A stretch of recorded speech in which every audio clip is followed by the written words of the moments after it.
The very air of Roshar, constantly swept and reshaped by its colossal high storms, carried the subtle hum of destiny, weaving through the lives of scholars, soldiers, and hidden powers. The grand tapestry of words of Radiance unfurls against a backdrop of ancient prophecies, burgeoning conflicts, and the awakening of abilities long thought lost, forever intertwining the fates of Yasna Kholin, a scholar and heretic, Shallan Devar, a young noblewoman with a hidden artistic talent, Kaladin, a former slave-turned-soldier, and Dalinar Kholin, the aging high prince burdened by enigmatic visions. 6 years before the main narrative begins, in the opulent and somewhat stifling halls of Kholinar, Yasna Kholin, a king's daughter and a scholar of formidable intellect, found herself amidst a celebratory feast, her thoughts far removed from the revelry.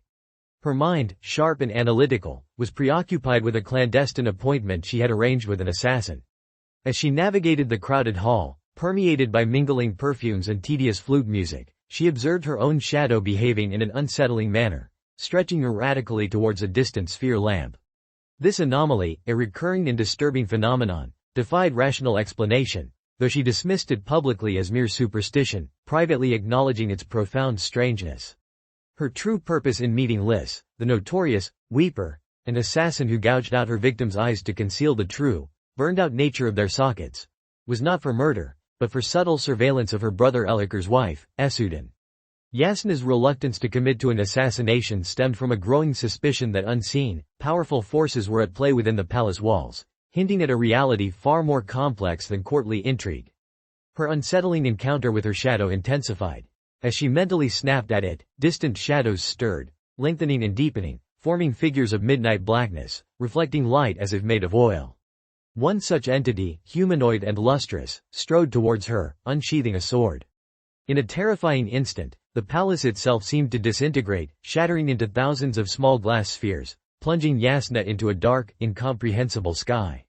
This bizarre realm, which she later recognized as Shadesmar, the mythological kingdom of the Spren, a place she had once dismissed as mere lore, felt impossibly real. She thrashed desperately within the churning, suffocating mass of beads, sensing that they yearned for something from her, that they were patterns awaiting a guiding hand. Through an act of sheer will and nascent power, she forced the myriad beads to coalesce into a solid platform, a crude but tangible replica of the hallway, a temporary refuge from the impossible depths. The dark figure re-emerged, threatening, but Yasna, recalling the image of a statue of Talanel-Adalin, Herald of War, a statue that lined the feast hall, shaped the beads into its form, deterring the creature for a precious moment. The encounter abruptly ended, leaving her back in the darkened palace hallway, shaken but profoundly resolute to investigate these phenomena further. Her world fractured completely when King Gavilar was brutally assassinated. The Shin man responsible for the act, later revealed to be Seth, displayed impossible abilities, walking on walls, flying, and defying gravity, leaving burned-out eye sockets on his victims. The Parshendi leaders present at the feast shockingly claimed responsibility, stating they had hired the assassin to prevent Gavilar from initiating a very dangerous, impending act. This revelation plunged Alethkar into war, a conflict that would rage for years on the Shattered Plains. Yasna, numb with grief and fury, recognized the impossible nature of the Shin assassin's powers, connecting them directly to her own unsettling experiences with Shadesmar and the Spren. This event solidified her belief that the ancient knights Radiant, with their fantastical abilities, were returning, and she dedicated herself to uncovering the truth behind their legends, seeking answers even from the secretive Lys, the assassin she had almost hired. Years later, the narrative shifts to Shallan Devar, now Yasna's ward, navigating the treacherous seas aboard the Wind's Pleasure. Her heart was still reeling from the suppressed memories of her father's death and a secret attempt to steal Yasna's soulcaster, which, ironically, turned out to be a fake anyway, given to her father by the mysterious Ghostbloods. Shallan's inherent artistic talent, honed through years of sketching, provided a peculiar window into the cognitive realm. She noticed strange, complex patterns, like embossings, appearing on her drawings, then witnessed these patterns moving fluidly across surfaces, sliding like an axe-hound pup under a bedsheet, and disappearing when directly observed. Yasna, ever the enigma of poise and intellect, eventually revealed that these were Spren, fragments of the cognitive realm that had leaked into the physical world, living ideas given sentience by human perception. She explained that Shallan's artistic abilities stemmed from her deep connection to this realm, and that the Spren, particularly the cryptics, were actively watching her, and had indeed brought Shallan to Yasna, signaling an impending danger and a return of ancient ways. Shallan was burdened by the precarious state of her family, deeply in debt and facing threats from the shadowy Ghostbloods, who sought the broken soulcaster that had been in her father's possession. Yasna, with a rare, almost vulnerable display of warmth, revealed that she had taken steps to aid Shallan's family, arranging for the soulcaster to be potentially repaired by her mother, Navani, a renowned artifabrian.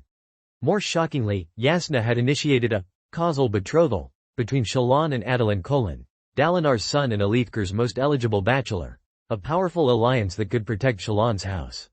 Shallan, initially bewildered by the suddenness of the arrangement, quickly grasped the immense political and social advantages this union offered, despite her personal reservations about marriage.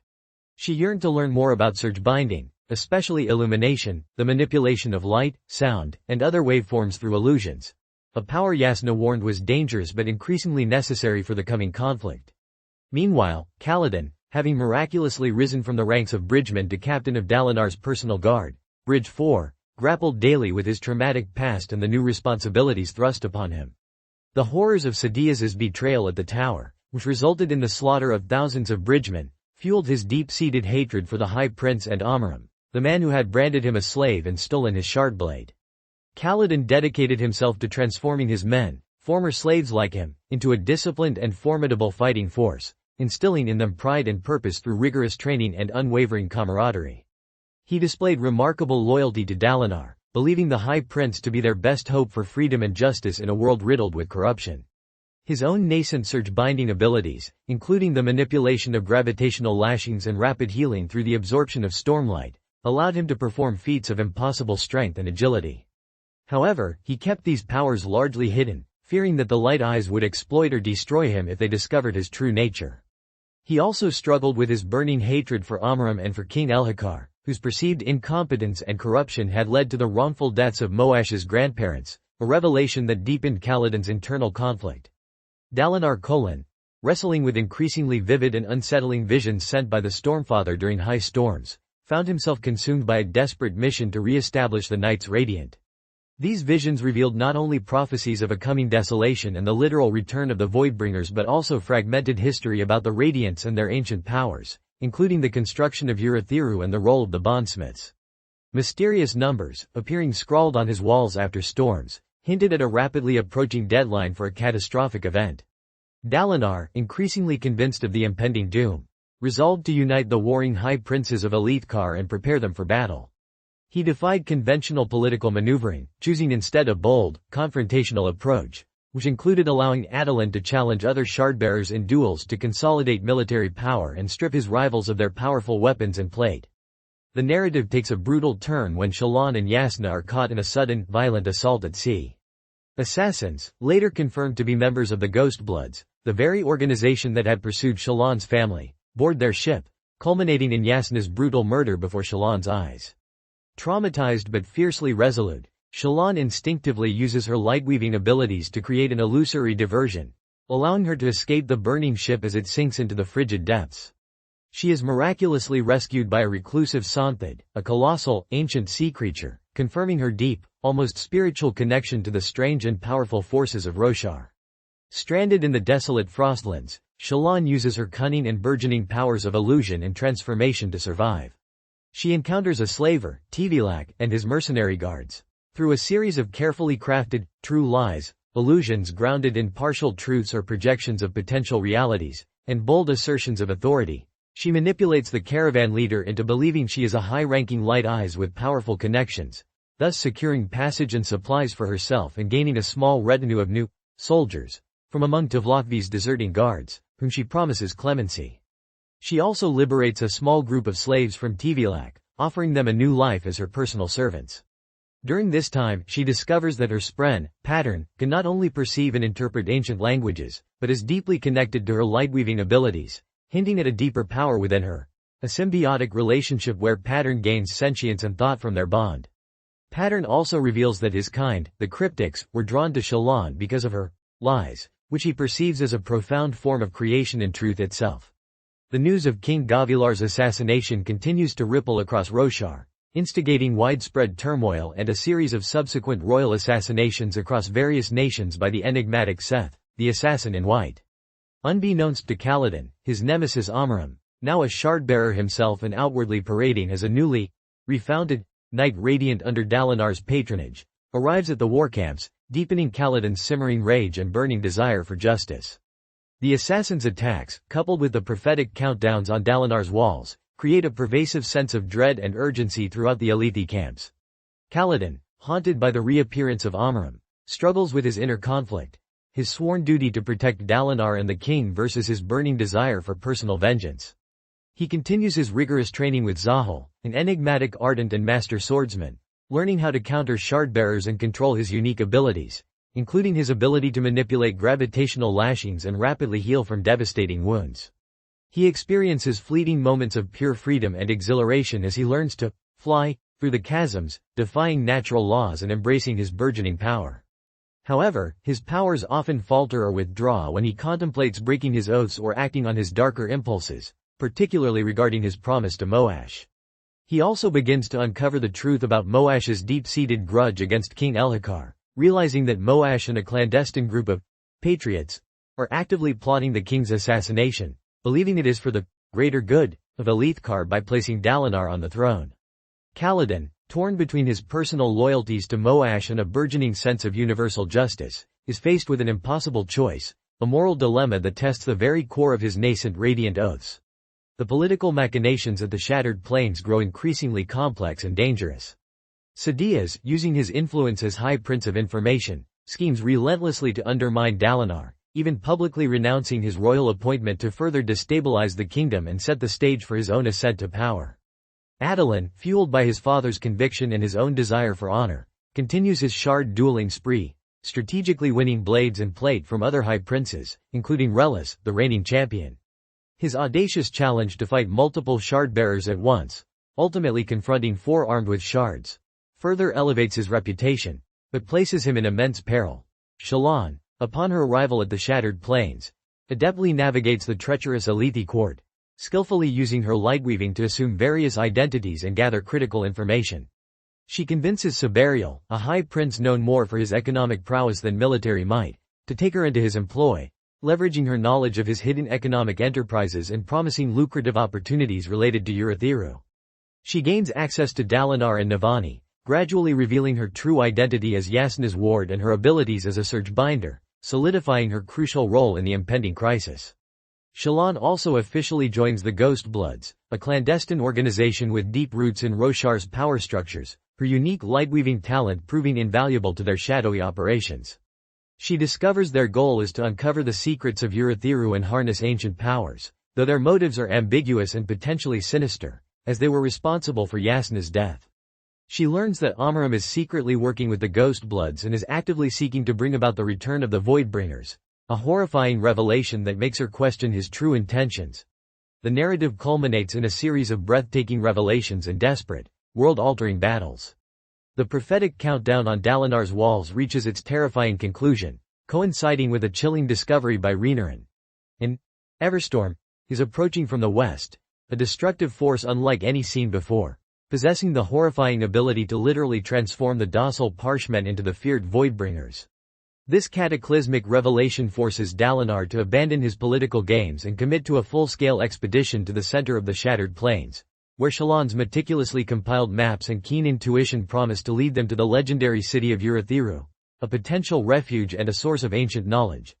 The combined armies of Dalinar, along with the unexpected support of High Princes Royan, Sabarial, and Aladar, march towards the central plateau, leaving behind the king, who remains in the war camps, increasingly isolated and vulnerable. Kaladin, despite his debilitating injuries and his profound internal struggles, is forced to make a definitive choice. He confronts Moash and Graves, who are poised to assassinate the king. In a moment of intense clarity and unwavering commitment to his oaths, Kaladin reaffirms his purpose: to protect even those he hates, so long as it is right. This decision reignites his bond with Syl and allows him to fully manifest his radiance, summoning a shard blade of pure stormlight, a weapon born of his renewed oaths and inner truth. He defeats Moash and Graves, preventing the assassination and ensuring the king's survival, though the encounter leaves him drained and his body battered. On the Shattered Plains, the clash of two civilizations reaches its terrifying crescendo. The transformed Parshendi, now fully imbued with the destructive power of Stormform, unleash the Everstorm, a horrifying tempest that collides with a natural high storm, unleashing an unprecedented level of destructive power upon the land. Red lightning arcs across the sky, and plateaus shatter as the two colossal storms meet, threatening to annihilate everything in their path. Adolin, despite being disarmed and battered, fights with fierce determination against Eshonai, the Parshendi shard-bearer, losing his beloved horse, Sureblood, but ultimately pushing her into a chasm, an act that is ironically echoed by Shallan's earlier, similar act of pushing the slaver's carriage into a chasm. He is saved from falling himself by the timely intervention of Scar and Drihi, two loyal bridgemen. Meanwhile, Shallan, guided by her deep knowledge of ancient patterns and her spren pattern, leads the scholars and Renarin to the very heart of the central plateau. There, within a hidden, circular chamber, they discover the Oath Gate, a majestic and intricate mechanism designed as a magical portal to Urithiru. Shallan, using her unique shard blade, a weapon born of her profound truths and illusions, and a stark contrast to the dead spren of other shard blades, unlocks and activates the Oath Gate. The act of opening the portal drains the stormlight from all the surrounding gemstones, including Navani's precious fabrials, highlighting the immense energy required for such a feat. As the Everstorm rages and the landscape is torn apart, Dalinar, battered and wounded from his skirmish with Seth, confronts the Stormfather, who reveals his true nature as a sliver of the Almighty, a personification of storms and the divine, not a god, but a memory, a force of nature tied to the planet itself. The Stormfather admits his attempts to sabotage Dalinar's efforts, fearing the potential for death and destruction that humanity's return to ancient powers might bring. Dalinar, now fully embracing his role as a bondsmith, makes his second oath, declaring his commitment to unite instead of divide, gaining the Stormfather's reluctant acceptance and the ability to surge bind. He is, however, forced to unbond his newly acquired shard blade, as the Stormfather refuses to be a simple sword. The combined armies of Elithkar, numbering in the tens of thousands, surge through the newly activated Oath Gate into Urithiru, bringing them to safety just as the two colossal storms collide, sparing them from utter annihilation. High above the chaos, Kaladin, newly empowered and radiating stormlight, pursues Seth into the heart of the conjoined storms. Their aerial battle is a spectacular display of surge binding, as Kaladin, now a true windrunner, battles the truthless assassin across the ravaged skies of Roshar. He ultimately defeats Seth, severing his spine with his shard blade and causing the assassin's blade to turn to mist. In a moment of triumph and profound revelation, Kaladin realizes that Seth's blade is an honor blade, one of the original weapons of the Heralds, which grants its wielder the abilities of a Radiant without the inherent checks or moral guidance of a Sprenbond. Upon their arrival in Urithiru, the Alethi armies find themselves safe within the colossal, ancient tower city. Shallan, now acknowledged as a Radiant by Dalinar and Navani, faces the full weight of her past, confronting the suppressed memories of her father's and mother's deaths and her own role in them. She embraces her identity as a Lightweaver, a weaver of true lies, illusions that are both deceptive and profoundly truthful in their ability to shape perception. Kaladin, now a fully recognized Windrunner, delivers Seth's honorblade to Dalinar, revealing the assassin's origins and his own burgeoning connection to the winds. Renarin, too, reveals his own nascent Radiant abilities, now a Truthwatcher with the power to see hidden truths and heal his impaired vision. The captive Parshendi, Arlane, now free and transformed into a powerful warform, provides crucial information about his people's new forms and the terrifying nature of the Everstorm. The novel concludes with the chilling realization that the desolation has truly returned, not as a fleeting invasion, but as a fundamental shift in the world's reality. The Everstorm continues its destructive, world-circling journey, transforming the docile Parshmen across the continent into the fearsome Voidbringers, their eyes glowing red with malevolent intent. The newly reformed knights Radiant, Kaladin, Shallan, Dalinar, and Renarin stand ready to face the monumental challenges ahead, their individual journeys culminating in a collective purpose. The ancient city of Urithiru, now their refuge and burgeoning base of operations, holds untold secrets and promises of a future forged in the crucible of war, as the fate of Roshar hangs precariously in the balance. The path ahead is fraught with peril, but for the first time in millennia, there is a glimmer of true hope.